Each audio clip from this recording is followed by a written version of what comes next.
आपने FM 102.2 के page को जो है वो सर्च करना है, या फिर आपने डायरेक्ट URL टाइप करना है, दैट इज www.facebook.com/FM102.2। सो आप लोग जानते हैं नए मंथ का जो है वो आगाज है, और हमारी जो नया क्वार्टर होता है हमारी ट्रांसमिशन का, उसका आगाज है, और पेश खिदमत है हमारा brand new programme this is हर आंख रोशन। और अब आपका साथ देंगे इस सेगमेंट के होस्ट हुमायूं खान। बहुत शुक्रिया फैजान। सामीन अस्सलाम वालेकुम, बिस्मिल्लाहिर्रहमानिर्रहीम। मेरा नाम हुमायूं खान है और आप इस वक्त सुन रहे हैं FM 102.2 रिफा इंटरनेशनल यूनिवर्सिटी की आवाज़। मैं अलशिफा ट्रस्ट आई हॉस्पिटल से ताल्लुक़ रखता हूं और इस वक्त अलशिफा ट्रस्ट आई हॉस्पिटल की डॉक्टर फरा इस्लाम, मैं उनका तारुफ आपसे करवाता चलूं। MBBS, FCPS, FRCS, fellowship in retina and uveitis और विट्रियो रेटिनल सर्जन हैं। अस्सलाम वालेकुम डॉक्टर साहिबा। अस्सलाम वालेकुम। बहुत शुक्रिया हुमायूं, मैं आपकी बहुत शुक्रगुजार हूँ, और ख़ास तौर पर मैं शिफा आई ट्रस्ट और FM 102.2 की बहुत शुक्रगुजार हूँ, जिनके तवसत से हम लोग आँखों के मुतालिक मेडिकल एजुकेशन के प्रोग्राम लोगों तक पहुँचाएंगे, क्योंकि मेरे ख्याल में हमारे लोगों में मेडिकल एजुकेशन की बहुत ज़रूरत है, ताकि वक्त पे बहुत से आँखों के मसाइल का इलाज किया जा सके। जी बिल्कुल डॉक्टर साहिबा, ये अलशिफा ट्रस्ट आई हॉस्पिटल और रिफा FM 102.2 के तवसुत से कोलैबोरेशन से ये प्रोग्राम हर आंख रोशन हर सोमवार, हर पीर, हर मंडे, मतलब मैंने दोनों जुबानों में आपको बता दिया कि हर मंडे को सुबह 11 से लेकर 12 बजे तक, दिन 12 बजे तक आप ये प्रोग्राम लाइव सुन सकते हैं। इसमें हम आपके आंख के मुख्तलिफ मसाइल जैसे कि ग्लोकोमा है, विट्रियो रेटिना है, जैसे कि ओक्यूलोप्लास्टी है, बच्चों के मुख्तलिफ मसाइल हैं, रेटिनोपैथी है, डायबिटिक रेटिनोपैथी है, और ऐसे बहुत सारे मसाइल हैं जिसमें Alshifa trust eye hospital specialize करता है in collaboration with Rifa FM 102.2। आप ये सब कुछ अपने मसाइल का हल आप तक हमारे स्पेशलिस्ट डॉक्टर पहुंचाएंगे। अच्छा डॉक्टर साहब, हमारा आज का जो प्रोग्राम है वो है रेटिना के मुताबिक। रेटिना से मुतालिक मैं आपसे ये पूछना चाहूंगा, एक आम आदमी के लिए रेटिना का मतलब क्या है, रेटिना होता क्या है आंख में? रेटिना को आम अल्फाज में उर्दू में हम कहते हैं पर्दा बसारत, और अगर आप इसको आप इस तरह से समझ लीजिए कि एक कैमरे की फिल्म की मानंद है। जिस तरह कैमरे में जब रोशनी उसके अंदर आती है तो वो फिल्म के अंदर फिल्म पे उसका एक नक्श बनता है, और अगर वो फिल्म ना हो तो फिर वो नक्श नहीं बन सकता। इसी तरह आंख में पर्दा बसारत बिल्कुल एक उसकी फिल्म की मानंद है। जब हमारे आंख के अंदर रोशनी आती है तो फिर वो पर्दे के ही स्पेशल खुलिये होते हैं जिनको फोटो रिसेप्टर्स कहते हैं, उनके थ्रू वो सिग्नल, स्पेशल सिग्नल हमारी ऑप्टिक नर्व जो हमारी नस है उसमें जाते हैं और दिमाग तक पहुंचते हैं, और इस तरह हम दुनिया देख पाते हैं। तो पर्दा जो है वो आंख में बहुत अहम हैसियत का आमिल है। अभी डॉक्टर साहिबा थोड़ी देर पहले हम ये डिस्कशन कर रहे थे एक आम आदमी के लिए, जरा ये बताइएगा, मतलब आंख का जो इमेज है वो रेटिना के थ्रू वो डेवलप करता है, लेकिन इसमें दूर की नजर है, करीब की नजर है और दरमियान की नजर है, इन तीनों में फर्क क्या है? फिर मैं आपसे आगे जो हमारे सामईन ने कुछ सवालात पूछे मैं वो आपको बताता हूँ। आम ज़बान में कहना चाहिए कि करीब की नज़र जो हम करीब पढ़ते हैं, जो 33 सेंटीमीटर तक हम जो कुछ पढ़ते हैं वो करीब की नज़र में आता है, और ज़्यादातर करीब की नज़र उम्र के साथ 35 से 40 साल के बाद जब आहिस्ता आहिस्ता आँख के मसल्स कमज़ोर होते हैं तो करीब की नज़र अफेक्ट होती है।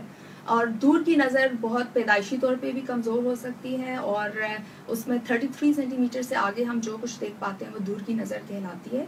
और इसमें फिर हमारे जो डिफरेंट रिफ्रैक्टिव एरर्स होते हैं, जैसे कुछ में माइनस का नंबर लग रहा होता है, कुछ में प्लस का, वो बेसिकली करीब और दूर की नज़र से रिलेटेड होते हैं।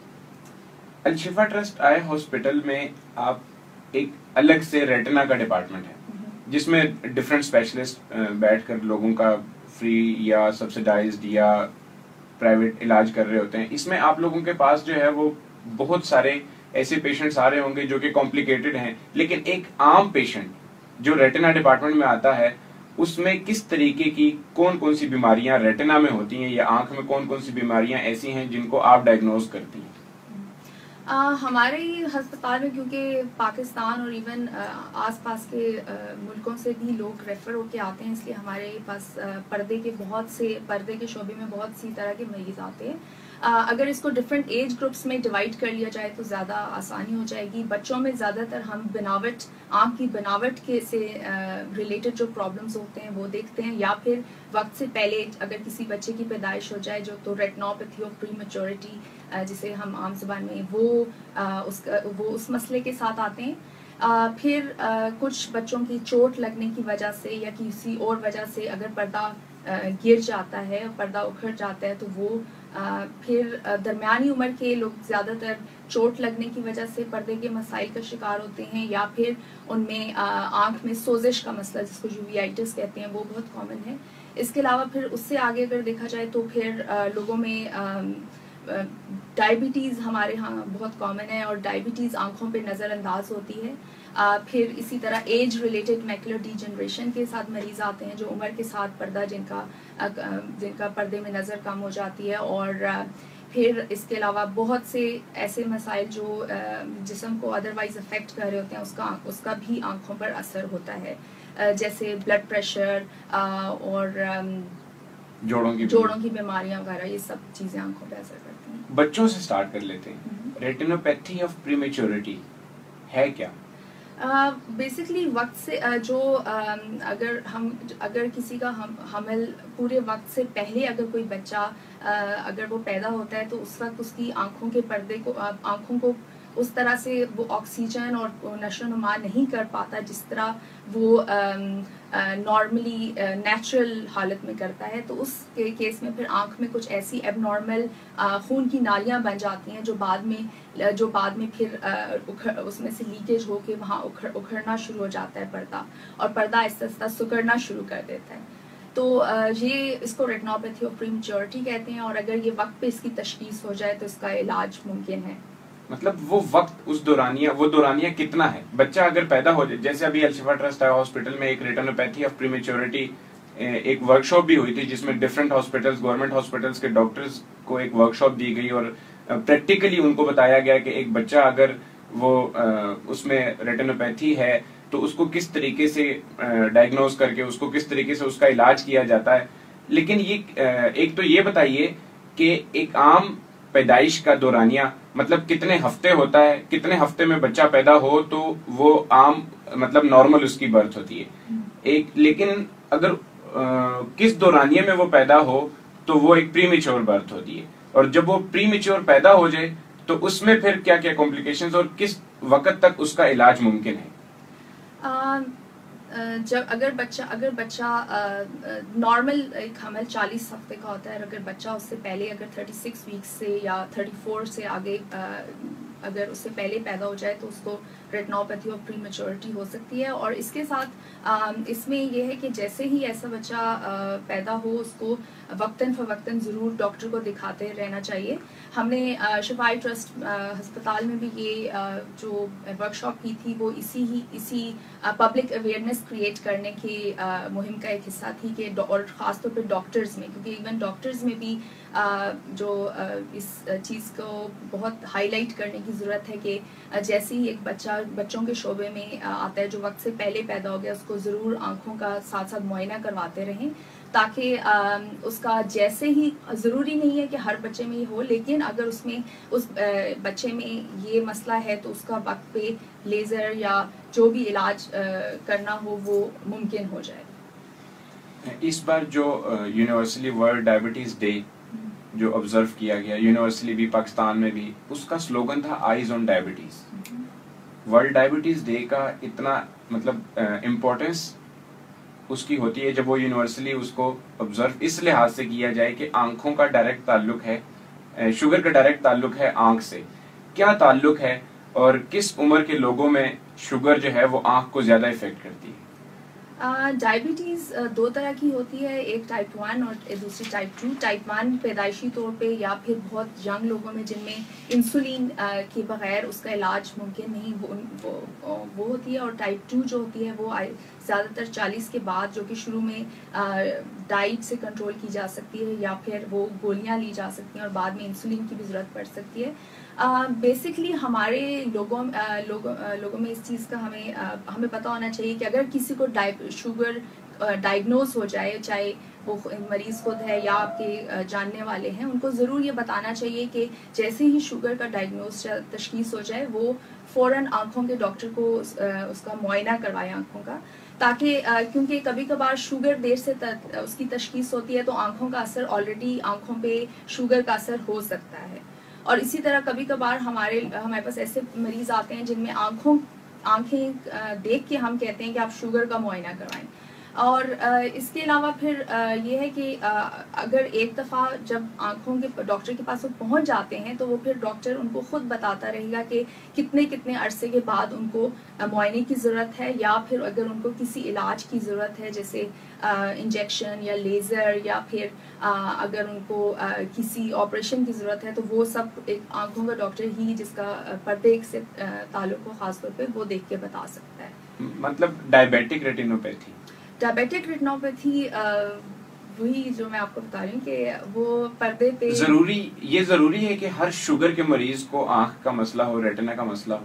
देखिए बेसिकली ये डिपेंड करता है कि शुगर कितने अरसे से है, और किसी अगर क्योंकि हाँ एक आम बंदा हर एक ख़ास मुद्दत के बाद शुगर का मुआयना नहीं करवाता, तो इसलिए ये डिफरेंट स्टेजेस पे अफेक्ट कर सकती है। और ज़्यादातर ये कुछ 5 साल फॉर एग्जांपल आप कह सकते हैं 5 साल में या 10 सालों में शुगर आँखों पे असर करना शुरू होती है। जैसे जैसे ड्यूरेशन या शुगर होने का दौरानिया वो बढ़ता जाता है, उसी तरह आँखों पे उसका असर होने का ज़्यादा रिस्क होता जाता है।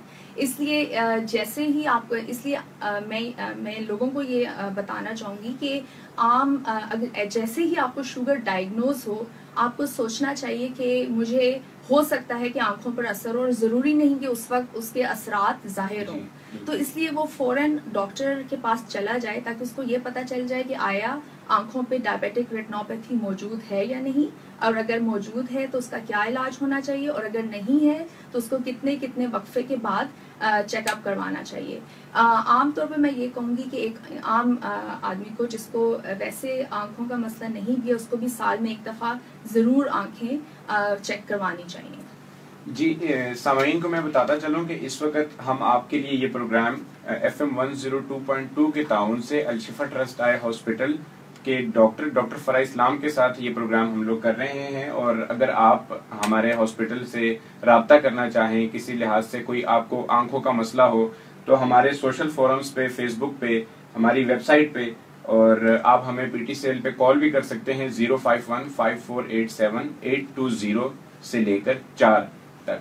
फेसबुक पेज हमारा है अलशिफा I2I, और वेबसाइट है हमारी www.alshifai.org। आप इस पे अपने मसाइल हमसे पूछ सकते हैं। वहां पे हमारे डॉक्टर्स, हमारे स्पेशलिस्ट आपको इन सब मसाइल का हल भी बताएंगे। और अगर आप वहां हमारे साथ कांटेक्ट नहीं कर सकते तो आप FM 102.2 पे कॉल करके, मैसेज करके, या अभी भी अगर आपको कोई मसला है तो आप मैसेज कर सकते हैं और आप अपना मसला जो है वो डॉक्टर साहबा से पूछ सकते हैं। डॉक्टर साहबा, हम अपने डिस्कशन को आगे बढ़ाते हैं। पर्दे का उखड़ना या चोट लगना, ये रेटिना पे कैसे असर करता है और पर्दे का उखड़ना होता क्या है? इसको आप इस तरह से समझ लीजिए कि जिस तरह एक दीवार पे आपने एक वॉलपेपर लगाया हुआ है, और अगर वॉलपेपर उसके ऊपर से उतर जाता है तो वो पीछे एक भद्दी दीवार रुनमा हो जाएगी। इसी तरह आंख का पर्दा भी आंख के ऊपर एक आंख की दीवार पे समझिए एक तरह से चिपका हुआ है, और अगर वो किसी तरह उससे अलहदा हो जाता है तो फिर वो अपना काम नहीं कर पाएगा और इंसान देख नहीं पाएगा। जब चोट लगती है तो उस वक्त चूंकि आंख पे खासतौर पे अगर दो तरह की चोटियां होती हैं। एक होती है जो ब्लंट ट्रॉमा, जो जैसे अगर किसी को बॉल लग गई या जो आंख के अंदर कोई यानी शार्प चीज नहीं लगी, और दूसरी होती है जो पेनिट्रेटिंग ट्रॉमा, जिसमें आंख के अंदर कोई चीज चली जाती है। अगर किसी को ब्लंट ट्रॉमा हो तो उसमें चूंकि आंख की जेल और आंख के पर्दे तक उसका असर जाता है, तो उसमें क्योंकि आंख के अंदर की इन्वायरमेंट इतनी तेजी से उस पर दबाव पड़ता है कि उसका पर्दा उस दबाव की वजह से उससे आंख अपने अलहदा हो सकता है।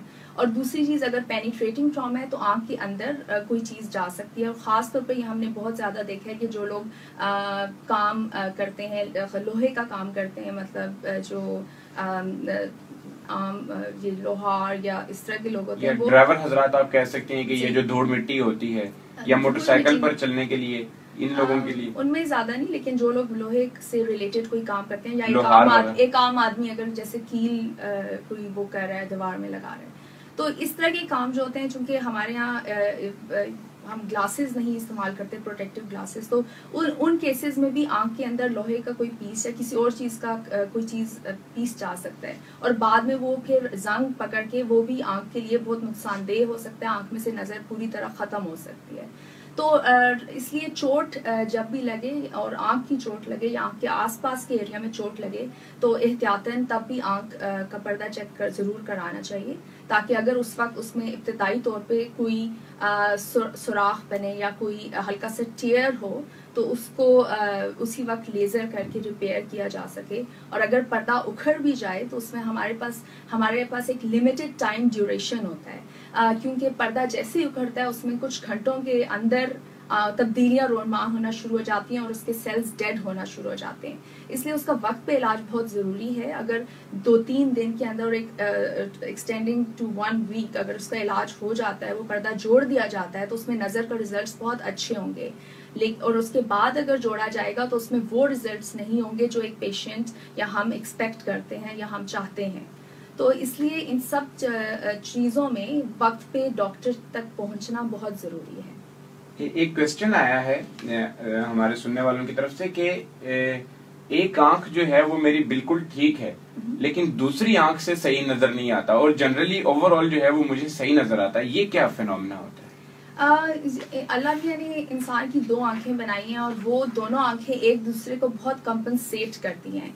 इसी वजह से ये होता है कि जब हम एक आंख में अगर नज़र पूरी है 6x6 जिसे हम कहते हैं कि पूरी नज़र है, तो उस केस में दूसरी आंख में अगर नज़र कम भी होगी तो वो उसको कंपनसेट करती रहेगी और वो आदमी उसको बगैर होड़ किए उसको नहीं डिफ्रेंशिएट कर पाएगा कि मेरी एक आंख में नज़र कम है या नहीं। तो इसलिए ये रिकमेंड किया जाता है कि आप एक अपनी आंख बंद करके दोनों आंखों को बारी बारी चेक करें और देखें कि वाकई ही दोनों आंखों में बराबर नजर है और एक आंख में अगर कम नजर है तो फिर फौरन डॉक्टर को चेक कराएं कि किस वजह से वो कम है। एक और सवाल आया है कि कम रोशनी में आंखों के सामने मुझे चमक नजर आती है और आंख के सामने काले काले धब्बे बनते हैं, ये इसकी क्या वजह है और क्या इसकी रेमेडीज? जी, ये जो इस तरह के मसाइल अक्सर आंख में अगर कोई आंख की जेल जिसे हम कहते हैं उसमें अगर कोई मसला हो या फिर आंख के पर्दे पे कोई मसला हो, जैसे उसमें कोई सुराख बन रहा हो या उसमें कोई टेयर हो, तो उन केसेस में या जैसे जेल जब आंख के पर्दे के साथ चिपकी होती है तो वो जब उसको किसी वजह से पुल कर रही हो या उससे अलहदा हो रही हो तो उन केसेस में इस तरह के हमें सिम्टम्स के साथ पेशेंट प्रेजेंट करते हैं। अगर इस तरह के केसेस में बेसिकली ज़रूर डॉक्टर को दिखाना चाहिए कि आंख में सिर्फ धब्बे नज़र आना सोजिश की भी अलामत हो सकते हैं और धब्बे नज़र आना और कम रोशनी में तेज़ रोशनियाँ नज़र आना या एक पर्दा गिरता हुआ अगर लगे कि एक तरफ से पर्दा गिर रहा है आंख पे, तो ये पर्दा उखड़ने की अलामात हैं और इस केस में ज़रूर किसी विट्रियो रेटिनल जो पर्दे के डॉक्टर को या आंखों के डॉक्टर को इनिशियली दिखाना बहुत ज़रूरी है। ठीक है। मार्केट में जैसे रेटिना के ऑपरेशंस होते हैं या रेटिना से रिलेटेड दूसरे ऑपरेशंस या सर्जरीज होती हैं, बहुत कॉस्टली होती हैं। अल-शिफा ट्रस्ट आई हॉस्पिटल चूंकि एक ट्रस्ट है और हमारे पास जो कि मुखय्यर हजरात हैं वो डोनेशन वगैरह भी देते हैं, तो हम अपने सुनने वालों में सामाईन को भी ये उनसे रिक्वेस्ट करते हैं कि ऐसे कोई लोग जो आँख के लिए या ऐसे लोग जो कि ज़रूरतमंद हैं उनके लिए कुछ डोनेट करना चाहते हैं तो वो हमारी वेबसाइट, फेसबुक या हमारे नंबर्स पे कांटेक्ट कर सकते हैं। हमारी मार्केट से कंपैरेटिवली क्या रेट्स क्या हैं और अल-शिफा ट्रस्ट आई हॉस्पिटल किस तरीके से गरीबों को या ज़रूरतमंदों को किस तरीके से फैसिलिटेट करता है? अब एक आंख में रेटिना में कोई बीमारी, एक ऐसा गरीब बंदा है जिसको हो गई है लेकिन वो उसका इलाज अफोर्ड नहीं कर सकता, तो उसके लिए अल-शिफा ट्रस्ट आई हॉस्पिटल क्या करता है? मैं ज़ाती तौर पे समझती हूँ कि शिफा ट्रस्ट आई हॉस्पिटल इस सिलसिले में मुल्क को कौम की बहुत खिदमत कर रहा है और मरीज़ों की बहुत खिदमत कर रहा है। ये नहीं कि मैं वहाँ काम कर रही हूँ, लेकिन मैं बाकी इस चीज़ को से बहुत इम्प्रेस्ड हूँ, क्योंकि हमारे आम जो पर्दे के शोबे को ले लीजिए, इसमें एक आम ऑपरेशन जो होता है वो काफ़ी मरीजों के लिए महंगा होता है, और बहुत से मरीज़ हमारे पास इस तरह से आते हैं जो प्राइवेट सेक्टर में जब वो ऑपरेशन करवाने के लिए जाते हैं तो वो इस वजह से फिर वो नहीं करवा पाते क्योंकि वो अफोर्ड नहीं कर सकते। तो इस सिलसिले में शिफा ट्रस्ट आई हॉस्पिटल जो है वो उसमें 3 कैटेगरीज हैं, और सबसे ज़्यादा हमारे पास ज़कात की कैटेगरी में पेशेंट्स आते हैं, जहां वो एक ज़कात फॉर्म के लेके आते हैं और उसकी वजह से उनका सारा इलाज ना सिर्फ मुफ्त होता है बल्कि उनको सारी दवाइयाँ वगैरह सब कुछ मिलता है। और इन्हीं मरीजों में हम सारे ऑपरेशन जो कि आम एक ऑपरेशन अगर आपका प्राइवेट सेक्टर में अगर वो 80,000 या मतलब बहुत महंगे ऑपरेशन है वो भी बिल्कुल फ्री ऑफ कॉस्ट हो सकते हैं। फिर हमारे पास एक दरम्यान वाली कैटेगरी है जो सब्सिडाइज्ड है, जिसमें जो लोग अफोर्ड कर सकते हैं। ये ज़कात कैटेगरी उन लोगों के लिए जो कि वाकई में जरूरतमंद जी, जो वाकई जरूरतमंद है, जिनका इलाज इस वजह से नहीं हो पा रहा कि वो उसके पैसे अफोर्ड नहीं कर सकते। और दूसरी जो सब्सिडाइज कैटेगरी है उसमें हमारे हॉस्पिटल में बहुत कंपैरेबल रेट्स में बहुत अच्छी फैसिलिटीज़ अवेलेबल हैं, और वो सब फैसिलिटीज़ आँखों के हवाले से, क्योंकि हमारे अस्पताल में जो जदीद तरीका इलाज और मशीनें मौजूद हैं जो कि हर जगह मौजूद नहीं होती, तो उस लिहाज से भी बहुत लोगों के लिए एक फैसिलिटी है। और फिर तीसरी कैटेगरी है जो प्राइवेट, जिसमें मुखय्यर हजरात आते हैं। आप बिल्कुल ठीक कह रही हैं, 3 कैटेगरीज हैं, प्राइवेट, ज़कात और सब्सिडाइज। और मैं अपने सामीन को ये भी बताता चलूं कि हमारा हॉस्पिटल अल-शिफा ट्रस्ट आई हॉस्पिटल सिर्फ रावलपिंडी में ही नहीं बल्कि मुजफ्फराबाद में है, कोहाट में है, सक्खर में है और रावलपिंडी में भी है। तो जो हॉस्पिटल आपको करीब पड़ता है आप वहां पे जाएं, अपने आंखों का चेकअप करवाएं, अपने आंखों के लिहाज से डॉक्टर से तसल्ली करें और उनका इलाज करवाएं। एक क्वेश्चन आया है, ड्राइवर हैं, मेरी उम्र 46 साल है, मुझे तेज धूप में आंखों में पानी आ जाता है और आंखें ठीक तरह से खुलती नहीं है। इस केस में अक्सर जैसे ड्राइवरों आंखों में गर्द व गुबार पड़ती रहती है और तेज रोशनी, इसमें सबसे पहले क्योंकि हमारे मुल्क में बहुत सनी वो ज़्यादातर वेदर होता है, इसलिए काला चश्मा ज़रूर इस्तेमाल करना चाहिए। और आंखों में पानी आने की बहुत सी वजूहात हो सकती हैं, इसमें आंख की नाली का मसला भी हो सकता है, आंख में वो जो एलर्जी का मसला भी हो सकता है, और बगैर किसी वजह के भी तेज़ हवा या गर्दो गुबार की वजह से पानी आ सकता है। तो इस केस में मेरे ख्याल से अगर वो काला चश्मा इस्तेमाल करें और बाद एक दफ़ा आंखों का मुआयना करवा लें तो बेहतर होगा। ये तो मतलब ड्राइवर जो कि गाड़ी वगैरह चलाते हैं या मोटरसाइकिल में, अगर मोटरसाइकिल चलाने वाले हजरात जो हैं वो काफी ज्यादा हैं, गिरकर भी उनको चोट लगती है लेकिन वो बगैर हेलमेट के और बगैर चश्मे के वो मोटरसाइकिल चला रहे होते हैं, तो ये जो धूल मट्टी है और ये जो गर्दो गुबार है ये उनकी आंखों को किस तरीके से असरअंदाज हो सकती है? हमारी आंखों के ऊपर बहुत एक पतली सी लेयर होती है जो कि जिसको हम टेयर फिल्म कहते हैं, जो आंसू जिन्हें आम जबान में कहते हैं, और तेज हवा वगैरह पड़ने से आंखें बहुत जल्दी ड्राई हो जाती हैं, खुश्क हो जाती हैं, जिसकी वजह से आंखों में बिल्कुल ऐसे लगता है जैसे मिट्टी पड़ गई हो, या वो आंखें चूंकि हमारी पलकें जब हम पलकें झपक रहे होते हैं तो वो उसके ऊपर फिर बहुत उसको रगड़ाहट की वजह से इंसान को फील होता है कि आंखें खुश्क हो गई हैं और आंखों में इरिटेशन या स्टार्ट हो जाती है। तो इसलिए मैं कहूँगी कि एक तो हमें तेज़ हवा या तेज़ धूप से बचाव की पूरी हिफाजती तदाबीर ज़रूर लेनी चाहिए, और ख़ास तौर पे गर्मियों में काला चश्मा ज़रूर इस्तेमाल करना चाहिए, और धूप में जब भी धूप में निकलें काला चश्मा ज़रूर इस्तेमाल करना चाहिए। और इसके अलावा आँखों को साफ़ पानी से धोना चाहिए और वक्तन फ़वक्तन आँखों का मुआयना ज़रूर करवाते रहना चाहिए। जी डॉक्टर साहिबा, हमारे साथ आप मौजूद ही रहिएगा। मैं अपने सामीन को ये बताता चलूं कि अल-शिफा ट्रस्ट आई हॉस्पिटल के सोशल फोरम्स पे आप अपने प्रॉब्लम्स हमारे साथ शेयर कर सकते हैं। आप रिफा FM 102.2 के फेसबुक पेज पर, वेबसाइट पर, रिफा FM 102.2 के बाकी सोशल फोरम्स पर आप हमारे साथ अपने प्रॉब्लम्स शेयर कर सकते हैं। डॉक्टर साहिबा हमारे साथ यहीं पे मौजूद हैं। आप अलशिफा के फेसबुक पेज पर अपने प्रॉब्लम्स वहां पे अपलोड कर सकते हैं। फेसबुक पेज है हमारा facebook.com/alshifa-i2i और हमारी वेबसाइट है www.alshifai.org। आप अपने प्रॉब्लम्स हमें कमेंट में दे सकते हैं। आप ये हमारा प्रोग्राम इस वक्त रिफा FM 102.2 के फेसबुक पेज पर लाइव भी सुन सकते हैं।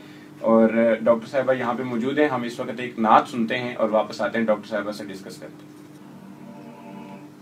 अस्सलाम वालेकुम सामीन, आपको खुश आमदीद कहते हैं दोबारा प्रोग्राम हर आंख रोशन में। हमारे साथ डॉक्टर फराह इस्लाम अलशिफा ट्रस्ट आई हॉस्पिटल से इनका ताल्लुक है, हमारे साथ मौजूद हैं।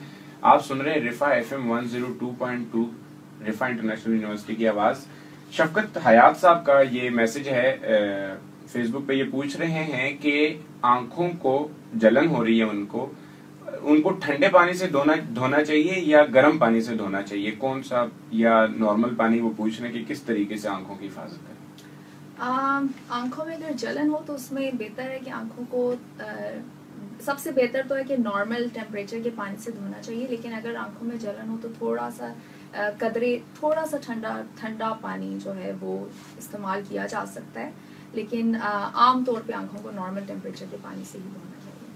जी डॉक्टर साहबा, इस वक्त बहुत सारे लोग हमें लाइव स्ट्रीमिंग पे सुन रहे हैं। नुमान है, जवेरिया है, अमरीन है, नजमा है, दानियाल है, बहुत सारे और ऐसे लोग हैं जो इस प्रोग्राम को अप्रिशिएट कर रहे हैं और इस प्रोग्राम में हमारे साथ अप्रिसिएशन के थ्रू हमारे साथ पार्टिसिपेट कर रहे हैं। और इनकी अप्रिसिएशन ही हमारे लिए बहुत बड़ा हमारी कंट्रीब्यूशन है कि ये हमें अप्रिशिएट कर रहे हैं। और ये लोगों को और भी हम इंशाल्लाह आगे अवेयर करते रहेंगे। डॉक्टर साहबा, आपके आने का बहुत ज्यादा शुक्रिया। अलशिफा ट्रस्ट आई हॉस्पिटल और रिफा FM 102.2 के इस कोलैबोरेशन का ये पहला प्रोग्राम था और इंशाल्लाह हर सोमवार, हर मंडे को सुबह 11 से लेकर दिन 12 बजे तक आप ये प्रोग्राम सुन सकते हैं। आज का हमारा टॉपिक था रेटिना। और आप अगर लास्ट कोई ऐसा कमेंट जो आंखों के मसाइल हैं आम लोगों के, उनके लिए देना चाहें कि वो क्या कर सकते हैं उनकी हिफाजत के लिए, एक जनरल पब्लिक के लिए एक अवेयरनेस का क्या लास्ट मैसेज आपका क्या होगा? मैं कहना चाहूँगी कि आंखें बहुत बड़ी नेमत हैं और इसकी जिस कदर हिफाजत आप कर सकते हैं आपको करनी चाहिए।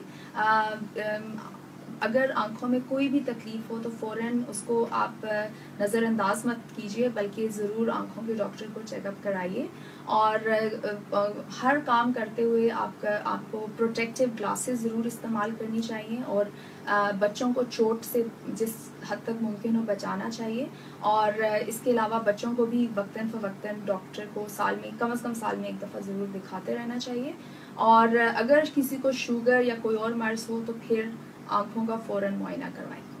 जी बहुत शुक्रिया डॉक्टर साहबा। इंशाल्लाह सामीन आपसे अगले सोमवार, अगले मंडे को आपसे इंशाल्लाह 11 बजे मुलाकात होगी। हम एक और आंख के मसले मतलब मुख्तलिफ मसाइल को लेकर आपके सामने आपके लिए इस लाइव प्रोग्राम में हाजिर होंगे और आपको बताएंगे कि उन मसाइल से कैसे बचा जा सकता है, क्योंकि अलशिफा ट्रस्ट आई हॉस्पिटल अंधेपन और आंखों के मसाइल के खिलाफ जिहाद में सरे फहरिस्त है।